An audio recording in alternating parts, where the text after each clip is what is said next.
भगवान नाम जप करते हैं, भगवत आराधना करते हैं, तो आपकी बुद्धि परम पवित्र हो जाती है। जिस असर को आप जितना जोर देंगे स्वीकृति में, वो उतना ही प्रभाव डाल देगा। जिस दिन संसार का असर मिट जाएगा, उस समय तुम्हारे हृदय में ये सब हलचल समाप्त हो जाएगी। दुख सुख मान अपमान लाभ हानि द्वंद्व जितने, एक स्मृति, दूसरा स्मृति निरंतर चलाने के लिए नाम जप, तीसरा भगवान की बड़ी कृपा है और मुझे इसी जन्म में भगवत प्राप्ति होगी, और चौथी बात सब में श्री भगवान हैं। अगर परम पद तो पूरा विश्व आपको सपोर्ट करे, एक भी कोई द्वेषी न रह जाए, तब परम पद प्राप्त होता है। अरे आए काहे के लिए हो, क्या करने आए हो, क्या कर रहे हो, अपने से प्रश्न करो। क्या जानने आए हो, क्या पाने आए हो, उन्नति किसे कहते हैं, अवनति किसे कहते हैं, ये परिचय आप अपने अंदर देखो। ये बहुत ध्यान देने योग्य बात है।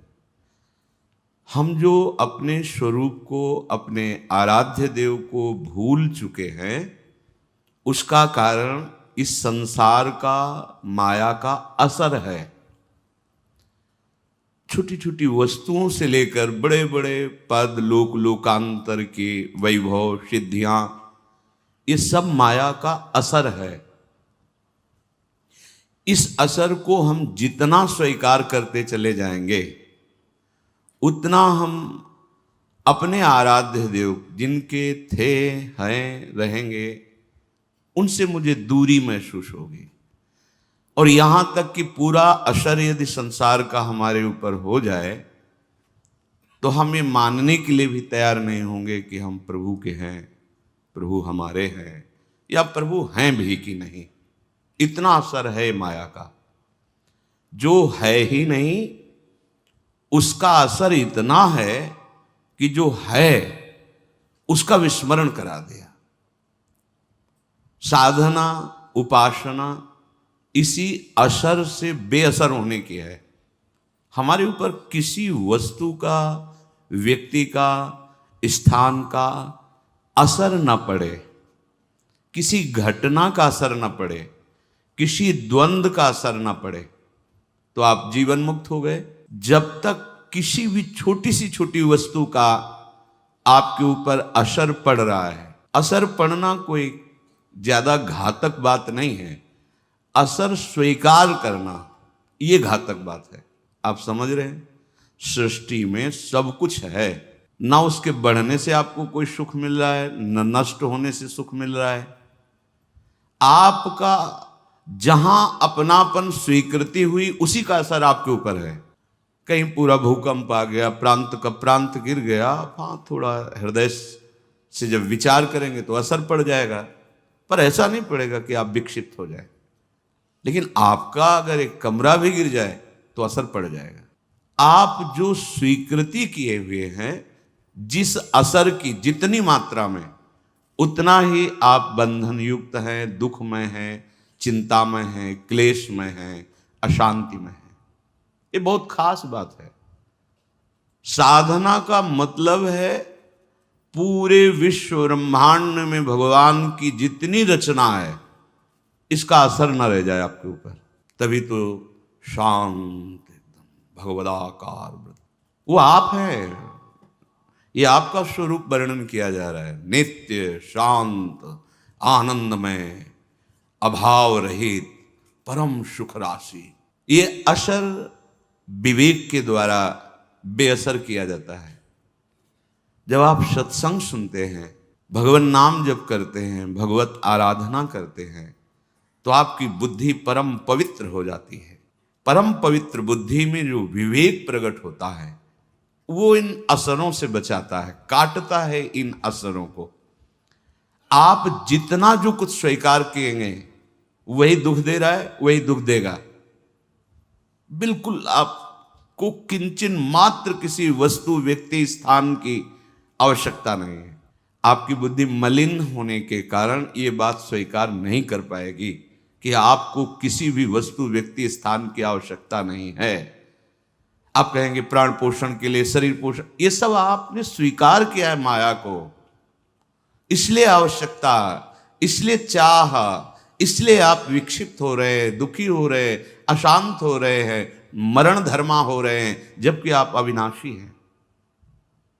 नहीं, आपको ब्रह्मबोध की बात तो, भगवद अंश तो हैं आप, भगवत दासत्व को प्राप्त करने का अधिकार तो है। आप इस असर पर ध्यान दीजिए। आप देखिए, प्रत्येक मिनट में कोई ना कोई वस्तु, व्यक्ति, स्थान, घटना, परिस्थिति, द्वंद्व आपको अपने असर में लेना चाहता है, अपना प्रभाव डालना चाहता है। हर क्षण साधक युद्ध करता रहता है। प्रत्येक पल हर वस्तु, व्यक्ति, स्थान, घटना को बेअसर करता रहता है।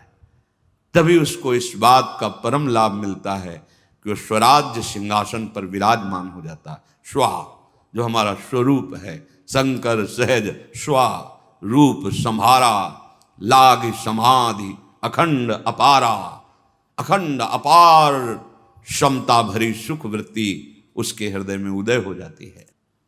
हम कभी प्रभु से विलग नहीं हुए, अब भी प्रभु से विलग नहीं है, आगे हमें कोई नहीं कर सकता। ये हमारी गलती है। हम स्वीकार करते चले जा रहे हैं मायाकृत असर को। ये अंदर बैठा लिए आप, देखिए आप, जिस असर को आप जितना जोर देंगे स्वीकृति में, वो उतना ही प्रभाव डाल देगा। ये बड़े बड़े काम, क्रोध आदि शत्रु ये असर तभी दे रहे हैं जब आप इनका असर स्वीकार कर रहे हैं, अपने में अभाव मानकर। इनके द्वारा इस भाव में सुख मिलेगा, इस असर ने आपकी दुर्गति कर दी। अपने लोगों को आंतरिक विषय, ये सब चिंतन का विषय है। जो भगवत शरणागत जन होते हैं उनके चिंतन में भगवान देते हैं। ये भगवत प्रदत्त बात है जो आपको सुनाई दे रही है। असर, हम काम भाव में सुख देखते हैं तो काम का असर आ गया। अहम भाव की पुष्टता, कामना में बाधा, क्रोध आ गया। संसारिक भोगों में सुख मिलता है इसलिए रुपया की आवश्यकता, लोभ आ गया। ये सब हमारे परिवार के प्यारे जन हैं, अंदर विराजमान प्रभु को न जानते हुए शरीरों में मोह हो गया। जो भी गुण वृत्ति आपके अंदर जागृत हुई, अभिमान कर बैठे। क्रिया को अभिमान के द्वारा स्वीकृत, मैं करता, जो वस्तु भोगी मैं भोगता, ये मेरे से आगे निकला जा रहा है। मात्सर्यता, ये माया के जो प्रधान प्रधान दोष हैं, इनका हमारे ऊपर असर तभी पड़ेगा जब हम इसको स्वीकार करेंगे। स्वीकृति अस्वीकृति से काटी जा सकती है, पर ये स्वीकृति बिना भगवत स्वीकृति के तुम्हारे में सामर्थ्य नहीं कि इसे अस्वीकृत कर सके, इसे नकार सके, इसका असर आपके ऊपर ना पड़े, ऐसी तुम्हारे में सामर्थ्य नहीं है। खो चुके हो, स्वरूप को भूल चुके हो। इसलिए पहले स्वीकार करो कि हमारा युद्ध केवल इस बात का है कि कोई भी वस्तु, व्यक्ति, स्थान, घटना ये असर न डाल पाए। कैसे जानोगे कि आपके ऊपर असर पड़ रहा है कि नहीं? यदि भजन छूट गया तो असर पड़ गया। कोई भी हो, कोई वस्तु हो, व्यक्ति हो, स्थान हो, घटना हो, कोई भी, यदि हम प्रियालाल को भूल गए तो असर पड़ गया। अब आप देखो, इस बात को जांचो हृदय में। नहीं तो सच्ची बात है, प्रभु की प्राप्ति के लिए कोई साधना नहीं करनी, क्योंकि साधना असर मिटाने के लिए, आप असर मिटाएं भगवत बल से तो आप देखेंगे कि वो थे, हैं, रहेंगे, वो खेल रहे हैं बाहर भीतर सब जगह। बहिरंतस्य भूतानाम चरम चरमेव च सूक्ष्मा तद विज्ञेयम दूरस्थम चांतिके तत्। दूर हैं, नजदीक हैं, भीतर हैं, बाहर हैं, दशों दिशाओं में हैं। समस्त चराचर में मेरे प्रभु खेल रहे, चराचर में और चराचर के रूप में। संसार का आश्रय, शरीर का आश्रय, भोगों का आश्रय, ये जब तक हमारे हृदय में रहेगा तो हम बात भगवद आश्रय की करेंगे, यहां कुछ होगा नहीं। सूखी बातें अच्छी नहीं लगती। पेट में खूब चूहे लड़ रहे, भूख लग रही, और बातें हम 56 भोग की कर रहे हैं, क्या होगा? अरे भाई नमक रोटी ही खा लें तो कम से कम वो मिट तो जाएगी। कम से कम साधारण मानव जीवन की रहनी आ जाए, भक्ति, साधारण भक्ति आ जाए, ये तो बहुत ऊंचे सर्वोपरि प्रेम रस की बात है। पर हमको चयन कर लिया गया है। इस बात को मत भूलना, हम अनाधिकारी हैं, अयोग्य हैं, पर हमें इस रस के लिए चयन कर लिया गया। सच्ची मानिए, आपको स्वीकार करना होगा। नहीं, आप यहां नहीं आ सकते हैं, आप ये नहीं सुन सकते हैं, आप राधा नाम नहीं बोल सकते हैं, आप राधा चरणारविंद से चिन्हित इस रज में नहीं बैठ सकते हैं। ये प्यारी जू ने आपको चयन किया। जब मालिक चयन कर रहे हैं तो फिर अपने क्या चिंता करनी। वैसे तो हम उनके योग्य नहीं, पर उन्होंने पसंद कर लिया। अब ये उनकी मौज की बात है। अब हमारी केवल एक बात रह गई है कि जिन्होंने हमें पसंद किया है, जिनकी हम अनंत जन्मों से खोज कर रहे हैं, इन्हीं की खोज कर रहे हैं। जिस दिन संसार का असर मिट जाएगा उस समय तुम्हारे हृदय में ये सब हलचल समाप्त हो जाएगी। दुख सुख मान अपमान लाभ हान द्वंद्व जितने, इसी को मिटाने के लिए हम खोज कर रहे हैं। उस परम सत्य की, उस परम अविनाशी की, उस परम सुख की, जब हमें मिटा दे इस द्वंद्वों के भावों से। हमारा जो भाव गलत बन गया द्वंद्वात्मक जगत में, ये सबकी समझ में नहीं आ गया। अध्यात्म है, सबकी समझ में आएगा। रुपया कैसे बढ़े ये बताओ, हमारा काम कैसे बने ये सब घटिया स्वप्नवत, ये सब घटिया स्वप्नवत है। अब उनको समझाने के लिए नीचे की धरा में उतर के बात करनी पड़ती। कुछ भी मिल जाए तुम्हें, जब तक प्रभु नहीं मिलेंगे तब तक तुम्हें विश्राम नहीं मिलने वाला। कुछ भी बन जाओ, ब्रह्मा बन जाओ, इंद्र बन जाओ, कुछ भी, भटकना नहीं मिटेगा। प्रभु की बड़ी कृपा है कि भटकना मिटने वाला समय आ गया है हमारा। अब भटकना नहीं है, अब हमें प्रभु की प्राप्ति ही करनी है। एक स्मृति, दूसरा स्मृति निरंतर चलाने के लिए नाम जप, तीसरा भगवान की बड़ी कृपा है और मुझे इसी जन्म में भगवत प्राप्ति होगी, और चौथी बात सब में श्री भगवान हैं। ये पहली स्वीकृति साधक के हृदय में होती है। फिर सब स्वयं श्री भगवान ही बने हुए हैं। उसके आगे कह रहे हैं कि यदि आपके हृदय में ये बात जीवन में नहीं आई तो चूक हो जाएगी। भगवान ने गीता जी में कहा है अद्वेष्टा सर्वभूता नाम। श्री जी की प्राप्ति के लिए तैयारी करो। जो कल चर्चा, उसके आगे का है विषय अद्वेष्टा सर्वभूता नाम। किसी भी संसार के किसी भी व्यक्ति से तुम्हारी दुश्मनी तो नहीं है। अगर एक से भी होगी तो बिगड़ जाएगी पूरा सिद्धांत हमारा। बहुत सावधानी से सुनो। किसी भी प्राणी के साथ किसी भी प्रकार से यदि मन में तुम्हारे द्वेष बन चुका है, फौरन निकालो। उसका उपाय है, अनुभव का उपाय है।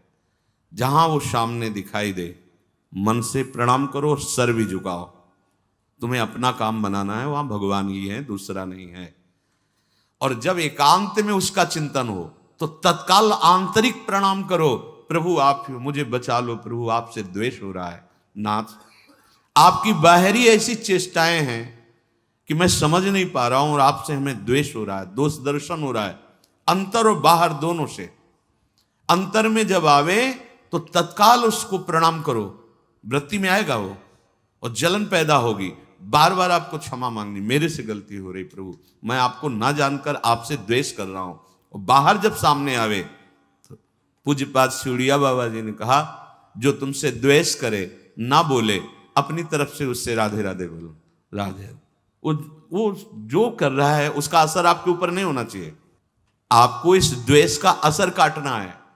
वो हो सकता है आपके साथ फिर ऐसा बर्ताव करे कि आपको लगे कि अब तो द्वेष पक्का ही हो रहा है क्योंकि हम बार बार प्रणाम कर रहे हैं, ये वैसा ही नहीं। ये बहुत बड़ा भगवत प्राप्ति में विघ्न है। इसलिए भगवान ने कहा अद्वेष्टा सर्वभूतानाम। इतना ही नहीं, ये जब बढ़ेगा तो आपका भजन छूट जाएगा। बहुत क्या होता है कि जैसे महापुरुष जन अपने हृदय को देखते हैं ना, वही बात वो बोलते हैं, वही बात लिखते हैं। भजन क्यों रुका, भजन क्यों छूटा, हमारा लक्ष्य क्यों बदल रहा है, ये अंतर के चिंतन से। जैसे कि महापुरुष जन दूसरे के मन की बात जानते हैं, आप इस धोखे में मत रहना, क्योंकि उनके पास इतना समय नहीं है, वहां कोई दूसरा नहीं। अपने मन को देखा जाता है, पूरी सृष्टि के मन की बात जान ली जाती है, क्योंकि कनेक्शन सब उसी परमात्मा तत्व का है।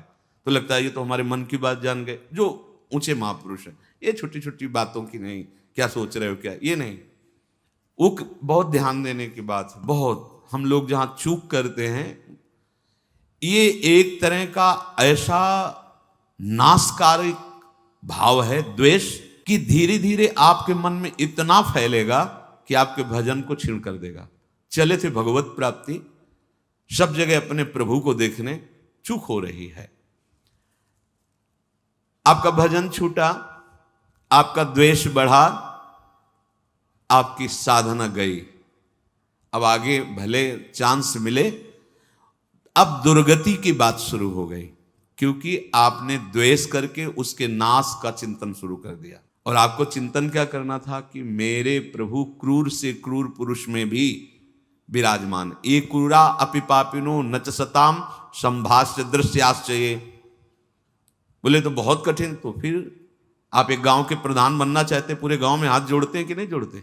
अब चाहे जितने बड़े रईस हो, जमींदार हो, चाहे जितना बड़ बल विक्रम हो, पर गांव के प्रधान पद में बैठना तो हाथ जोड़ना पड़ेगा दरवाजे पे जाके। और अगर आपको मुख्यमंत्री बनना है तो पूरे प्रदेश को अनुकूल करना पड़ेगा, अधिक से अधिक। प्रधानमंत्री बनना है तो पूरा देश आपको, अगर परम पद तो पूरा विश्व आपको सपोर्ट करे, एक भी कोई द्वेषी न रह जाए, तब परम पद प्राप्त होता है। समझो, ऐसा कैसे हो सकता है? तो फिर भेड़ चढ़ाने की योग्यता तुम्हारे अंदर है तो तुम देश का शासन करने की योग्यता कैसे धारण कर सकते हो? पहले अपनी योग्यता बढ़ाओ।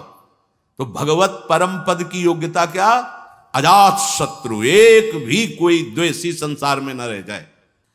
अब जहां अभी भजन हुआ नहीं और द्वेष का पोषण होने लगा, ऐसा द्वेष का पोषण, अपने में सद्गुण भावना, अपने में साधु की भावना और दूसरे में निंदा की भावना।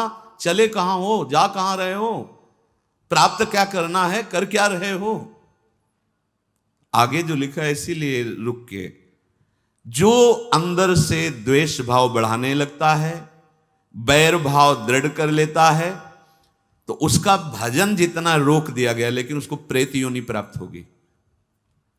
महापुरुषों के वचन है।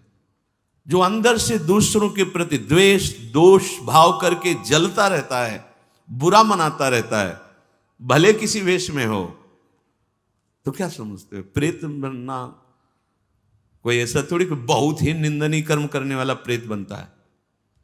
ब्रज के भक्तों में ठाकुर जी का अमन्य ठाकुर जी को अर्पित नहीं किया और उसका प्रयोग तो प्रेत योनि को। ऐसा नहीं कि वृंदावन में प्रेत नहीं है, चरित्रों को पढ़ के देखो, चूक नहीं करनी। हाँ, ये जरूर है कि एक जन्म केवल, और तो काहे को भुगतोगे, काहे को परेशान होगे? देखो ना, यहाँ टांग टूट गई है, कीड़े पड़े हैं, वो सड़ रहा है, यहां भी तो देख रहे हो ना। अब यही का जीव है, अपराध कर लिया है, अब उसको पवित्र करनी रजरानी, शरीर छूटेगा, श्री जी को प्राप्त हो जाए एक जन्म। तो काहे को इतना लंबा वियोग प्यारी जू से सहो? सुधार करना है तो सुधार करो ना। यदि तुम्हारे हृदय में भजन रुक गया, द्वेष बढ़ गया, और ये पक्का हो जाएगा, निंदा होने लगती है। पाप कर्म करने से भजन करने में विक्षेप पड़ने लगता है, लेकिन अपराध हो जाने पर भजन रुक जाता है। ये अपराध के अंतर्गत आता है द्वेष। ये बहुत सूक्ष्म विषय है और ये बहुत आयत रहता है हृदय में। वो बिल्कुल आपसे कुछ न कहे, लेकिन आपसे आगे बढ़ा जा रहा है, ये बर्दाश्त नहीं होगा और निंदा शुरू हो जाएगी। अरे आए काहे के लिए हो? क्या करने आए हो? क्या कर रहे हो? अपने से प्रश्न करो, क्या जानने आए हो? क्या पाने आए हो? उन्नति किसे कहते हैं, अवनति किसे कहते हैं? ये परिचय आप अपने अंदर देखो।